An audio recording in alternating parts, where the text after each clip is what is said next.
Okay, so the standard irritant projectile, that would be a 1% PAVA, which is the another name for nenivamide or capsaicin 2. It is the PAVA is a chemical derivative or a chemically developed OC. So it's approximately the same as natural OC, except that it is lab grown. And when you look at the Scoville heat standards, PAVA is much more heat stable. So you get approximately 9.2 million Scoville heat units out of the concentrate at 100%. And then we cut that down to 1%. The CS obviously was designed very specifically to attack your tear ducts. And CS has always been a standard in riot control globally. So we decided to make a 1% CS and a 1% PAVA round. I think the maximum retailable product in the US in terms of CS is 1%. As soon as you go over 1%, this thing becomes ITAR relevant. So then you can't just buy it without a permit or without a license. And that would then typically go to law enforcement agencies as soon as it goes over 1% CS. But the retailable maximum typically is 1% CS. We do make a ball that is not available on the retail market. It's specifically for law enforcement, and that is a 10% CS ball, and that's quite a horrible experience. That's approximately, I would say that's the most the most effective. No, well, that's the strongest ball on the market globally. The only thing that comes close to it would be the Burner Max, which is 8% CS plus a 1.1% OC. But the standard 1% PAVA, 1% CS is very much used for compliance because it's not as tough as the self-defense stuff. You can fire a lot of them. They're very cost effective. And if you need to fire 100 rounds at a target or 50 rounds at a target, by all means, use your standard. And that is also more focused on crowds. You'll be able to use that on bigger crowds of people or groups of people to get them to comply or to get them to move into a certain direction. A lot of the SWAT teams that we work with globally will use the irritants in a specific direction so that they can force the crowd to go into a different direction where they want them. So it's more about controlling the crowd than dispersing the crowd. Once you start getting the crowd panicky, that's where things start going south very quickly. And so riot control agents or riot control teams globally, they don't want crowds to become panicky, because that's when assets get hurt, assets get destroyed, cars get burned, people start running and running amok. You don't want that. I think we can all remember what you and I talked about the other day in our first conversation, the summer of 2020 in the United States. I mean, the whole world observed as, $2 billion in property damages arise then. Regardless of political views or stances, that's not what we're talking about. But the point is the riots got out of control, just like you said. Yeah, you're absolutely right. The riots got out of control. Emotions were flaring. And I think the de-escalation of a situation like that is always first prize. You don't want to start using chemical agents onto a crowd unless you absolutely have to. What we did see in some of the South American situations where we saw I think specifically in Chile, what happened is you will have your front runners, which is your instigators or the guys that's sweeping up the rest of the crowd. You've got a bunch of instigators in front, and then behind them you've got the walkers or the zombies, and these guys will typically be 80% of your crowd. They are along for the ride. They are not going to hurt anyone. They're not going to shout out. They're not going to throw stones. Most of them have got their phones out to get some opportunistic video if anything happens. And then what we did see is mingled in between them, usually in the rear 50%, you've got criminals. Mm. And the criminals will be typically the stone throwers. They will break the windows. They will run away with store merchandise. They will set cars alight. They are there to steal. They are not there to get their point across or to get the point across of the specific agency or the specific people that are rioting. They are there to get an opportunistic income out of this thing. So you'll see hundreds of pairs of sneakers just disappearing, and you'll see designer boots disappearing, and you'll see big storefronts just being broken, and then you'll see stores being set alight to actually mask this theft that has just occurred. And that's most of the time why they actually burn down the stores once they've looted them, is to get rid of the evidence of what just happened. So yes, it is, and that's not the standard for all riots, but that is what a lot of the riots look like in places like Chile and places like Peru. And the specific agencies that we deal with there, they're trained then to actually handle this in a different way than what maybe the US agencies are trained at. So we work with them, and we think of unique solutions for their specific problems. And sometimes we can come up with solutions, and sometimes it's someone else that comes up with a solution, and then we just help them to apply it. But yeah, that's the standard 1+1, to get back to the specific round, it's very much more focused on protecting assets and protecting people against rioters or against looters or against people who are in a process of crowd think. I think when you talk about crowd think, it means that the individual is now not thinking for himself; he's thinking within the crowd, and that's a very dangerous thing. But anyway, that's standard 1+1. Okay, let's look at the plus next, which would be the next step up. And here we go. Okay, it's all yours. This is the next step up in the irritants. Okay, so yeah, when we designed, or when we decided to go with a 5% PAVA, we did look at some of the opposition products, namely some of the stuff that Impeccable does, and we wanted to bring out something that is approximately comparable to what they are doing. And that's where I think they've got something called the Live X, and we kind of created something that would be similar to that, where the law enforcement agencies or the people would understand that this is approximately the same component, or the same level of active ingredient on the inside. The 5% PAVA is a very nice inside building product. PAVA is a bit oily, and when you fire the PAVA, the powder would typically be a bit heavier, and when it's heavier, the persistence cloud is smaller, and it will settle a bit quicker. It's still quite persistent, but it's not something that will blow away as easily as some of the lighter products. So the 5% PAVA is something that the guys in correctional services like to use. They like to fire it into rooms. They like to fire it into vehicles, because that won't blow away. It gets stuck. It sticks to the assailant better, right?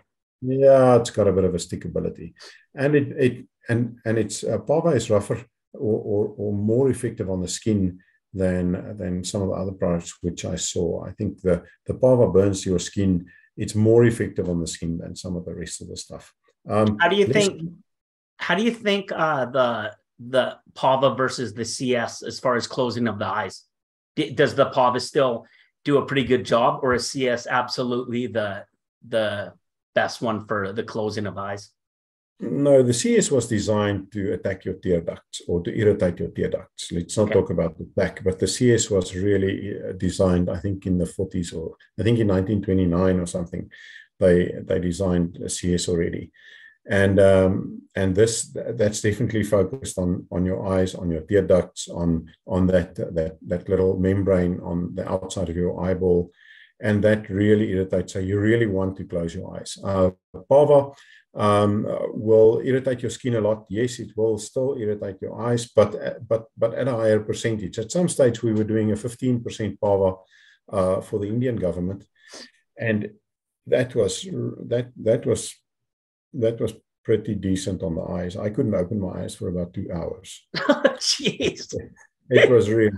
I had one little flake of powder that went into my eyes, and I couldn't. We washed my eyes out with water, and we washed my eyes out with milk, and I just couldn't get my eyes open for about 2 hours. But it's very expensive, and it becomes very oily, and then your shelf life also drops quite a bit because it tends to cake after a while. So when you start making things with such a high active ingredient content in the form of Pava, which is a oily substance, you will get some caking in the ball, and you don't want to go. You don't want to go there. It's really difficult getting those powders dry and then getting the powders in the air if you have such a high oil content in your active ingredient. So yeah, that's about the highest that you can really go with Pava until you start losing shelf life. Okay, so the Extreme Projectile, the original product that we made on the Extreme Projectile, we actually made for a company called Mission Less Lethal, which was a division of Core Outdoor, and before that they were GI Sports. GI Sports bought the Tipman brand a couple of years ago from Dennis Tipman. His family was involved in pneumatics for many years, and they understood high-speed pneumatics like no one else did, and they were actually some of the original high-quality paintball gun manufacturers globally, and everyone knows the Tipman brand, everyone knows the Mission brand. And I was there when Mission was birthed by the two Bratton brothers, Eric Bratton and Sean Bratton. Eric is now in real estate, if I'm not mistaken, and Sean, he works for a different company, but he's also still in the less lethal sector. But the Extreme round was created for them, and then that was the standard round that we were punting to global governments, to governments all over the world, because of the combination of effect. The effect is high on the eyes, the effect is high on the nose, it's high on the sinuses, it's high on the lungs, it's high on the skin, and it's got a very high persistence. So the cloud will hang, and it's got a big cloud. So the Extreme is actually, that was our original go-to military or go-to police spec round. And that actually turned into a global standard where most of the governments globally will actually ask for a 1 plus 4% round, a 1% OC plus 4% Pava. A quick question is, how would you compare OC to CS for people that don't understand the differences? Yeah, so CS is a chemical that's been cooked up in a lab, where OC is a distilled chili extract that is extracted from the capsicum plant or the capsaicin plant. And it doesn't matter which capsaicin plant you use. You can use a Reaper chili, you can use a Scotch bonnet, you can use a jalapeno, you can use whatever. The point is that you're going to distill it until your HPLC test says that you've got 100% capsaicinoids in your mix. So the type of chili you use to extract the capsaicin out of is irrelevant. to be honest. Some people are always, Reaper jelly this, or Joloku ghost pepper that. That's actually just salesmanship. You buy this stuff. It looks like a little white flake. It's a little dry white flake. You buy approximately these days about $2,400 a kilogram for the concentrate, and then you cut it down to your required percentage. Mix it into your fillers or mix it into your carriers. And then you're A for away. Obviously, it's not that simple, and it's an extremely caustic process. Well, not caustic, but a really, really uncomfortable process if you have to mix that stuff. The extraction that we use is really high. We've got lab quality extraction.